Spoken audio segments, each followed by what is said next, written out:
हर हर महादेव दोस्तों, कैसे हैं आप। आशा करता हूं आप सभी अच्छे होंगे, स्वस्थ होंगे। भगवान शिव की असीम कृपा आप पर सदैव बनी रहे।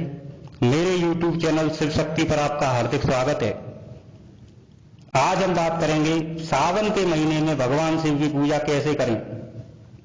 भगवान शिव की पूजा के दौरान किन बातों का ध्यान रखें, भगवान शिव को क्या अर्पित करना चाहिए, क्या अर्पित नहीं करना चाहिए, जिससे भगवान शिव की असीम कृपा हमें प्राप्त हो सके, उनकी विशेष कृपा हमें प्राप्त हो सके। भगवान शिव का सावन के माह से क्या संबंध है, उन्हें सावन का महीना इतना प्रिय क्यों है, और इसी वीडियो में मैं आपको भगवान शिव का एक ऐसा मंत्र बताऊंगा। अगर साधक इस मंत्र का जाप पूरे सावन मास करता है तो उसे विशेष फल की प्राप्ति होती है, उसके सारी मनोकामनाएं पूरी होती हैं और उसके सारे मनोरथ पूरे होते हैं। तो आइए शुरू करते हैं। बाबा भोलेनाथ की महिमा का कोई छोर नहीं है। वैसे तो सभी दिन भगवान शिव के ही हैं, लेकिन सोमवार को भगवान शिव की पूजा का विशेष महत्व क्यों है। पुरातन काल से ही लोग भगवान शिव की पूजा करते आए हैं। आज हम आपको बता रहे हैं कि आखिर सोमवार को ही शिव जी की पूजा का विशेष महत्व क्यों है। सोमवार को जो व्रत रखा जाता है उसे सोमेश्वर कहते हैं। कहा जाता है कि चंद्रदेव इसी दिन भगवान शिव की पूजा करते थे, जिससे उन्हें निरोगी काया मिली। इसलिए सोमवार को भगवान शिव की पूजा की जाती है। इसी दिन भगवान शिव की पूजा से चंद्रदेव भी प्रसन्न होते हैं और सोमवार को भगवान शिव की पूजा करने से सभी मनोकामनाएं पूर्ण होती हैं। यह भी माना जाता है कि सोम में ओम है और भोलेनाथ को ओम का स्वरूप माना जाता है, इसलिए इनकी पूजा विशेष लाभ देती है। पुराणों में भगवान शिव की पूजा के लिए सावन के महीने को अत्यधिक श्रेष्ठ बताया है। सावन के महीने का भगवान शिव की पूजा में अत्यधिक महत्व है और महादेव को सावन का महीना अत्यधिक प्रिय है। इसी महीने में माता पार्वती ने घोर तपस्या करके भगवान शिव को प्रसन्न कर पति रूप में पाया था, और इसी महीने में देव असुरों ने समुद्र मंथन किया था, जिसमें से कालकूट नामक भयंकर विष निकला था। वो इतना तीव्र था कि उसकी तीव्रता से वहां पर उपस्थित सभी देव, दानव, यक्ष, गंधर्व झुलसने लगे। तब सभी ने मिलकर भगवान शिव का आह्वान किया और भगवान शिव वहां प्रकट हुए और उस विष को पीकर सृष्टि की रक्षा की। उस विष को भगवान शिव ने गले में धारण कर लिया, जिसके प्रभाव से भगवान शिव का कंठ नीला पड़ गया और तभी से इन्हें नीलकंठ महादेव भी कहा जाने लगा। रावण भगवान शिव का अन्य भक्त था। वह कावड़ लेकर आया और उसमें लाए गंगा जल से भगवान शिव का स्नान कराया।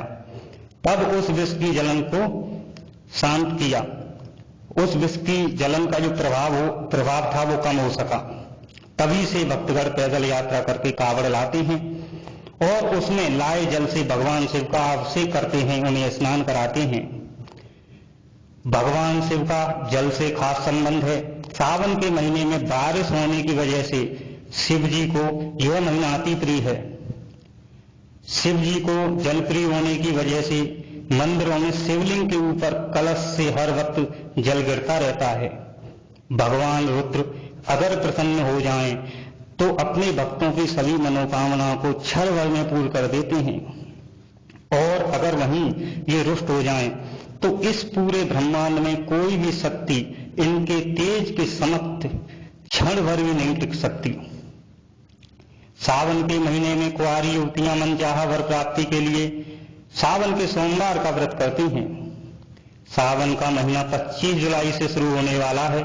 सोमवार को सुबह जल्दी उठकर रोजमर्रा के कार्यों से निवृत्त होकर पानी में थोड़ा सा गंगा जल डालकर उससे स्नान करके शुद्ध हो जाएं।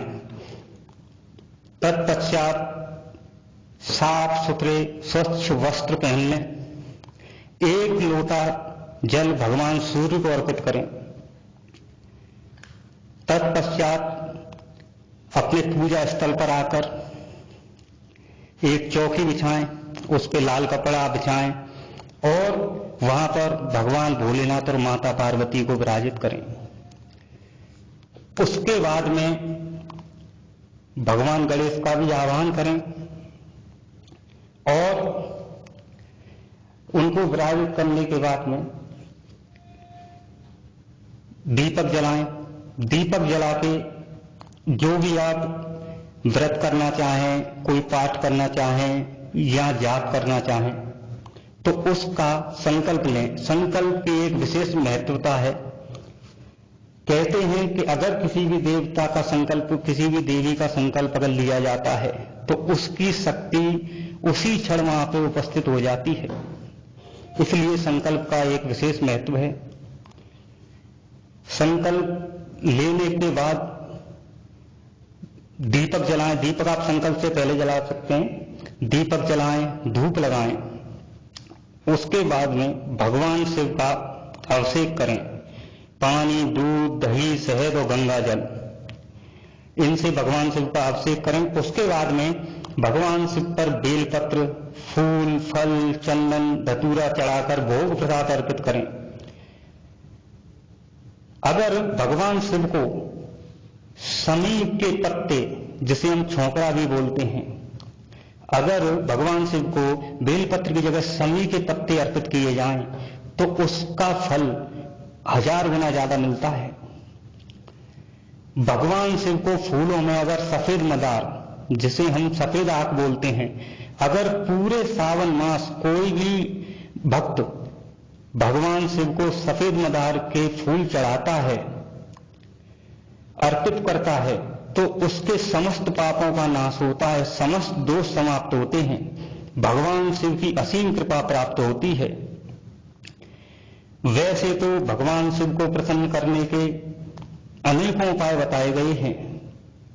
उन्हीं में से अगर भक्त श्री शिव रुद्राष्टकम का पाठ करते हैं तो भगवान शिव अति शीघ्र प्रसन्न होते हैं, भगवान शिव की विशेष कृपा प्राप्त होती है। समस्त दोष, समस्त पाप कर्मों एवं समस्त प्रकार के बुरे कर्मों, इन सभी के दोषों को शांत करने के लिए, इनसे मुक्ति प्राप्त करने के लिए,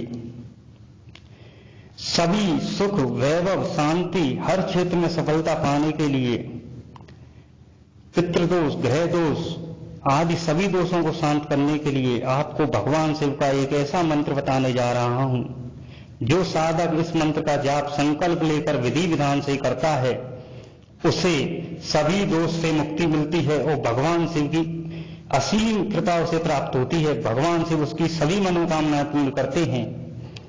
वो मंत्र है, लिख लीजिए आप, वैसे मैं डिस्क्रिप्शन में दे दूंगा आपको।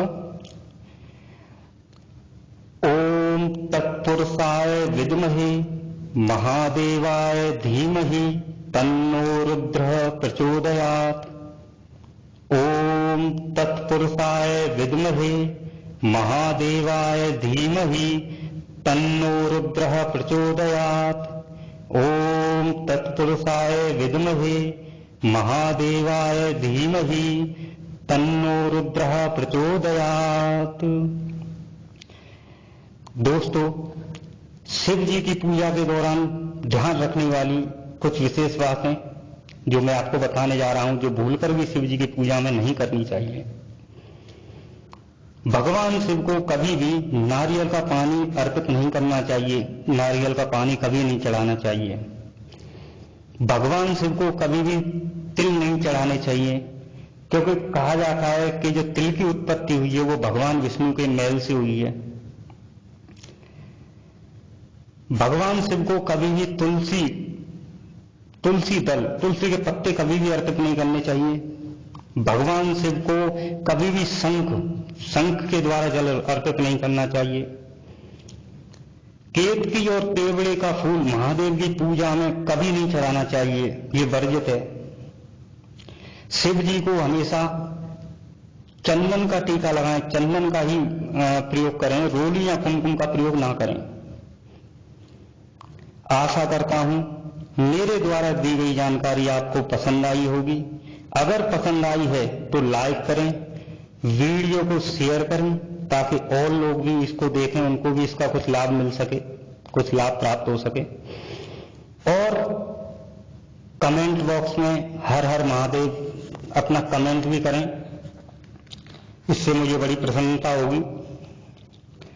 वीडियो के नीचे जो लाल रंग का सब्सक्राइब का बटन है उसे दबाकर मेरे चैनल को सब्सक्राइब करें। उसी के बाजू में जो बेल आइकन का घंटे का निशान है उसे दबाना ना भूलें, ताकि मैं जो भी वीडियो अपलोड करूं उसकी नोटिफिकेशन आप तक पहुंच सके और आप उसका लाभ सबसे पहले ले सकें। अब इसी के साथ में मैं आप सभी से विदा लेता हूं। भगवान भोलेनाथ आप सभी को खुश रखें, स्वस्थ रखें। हर हर महादेव।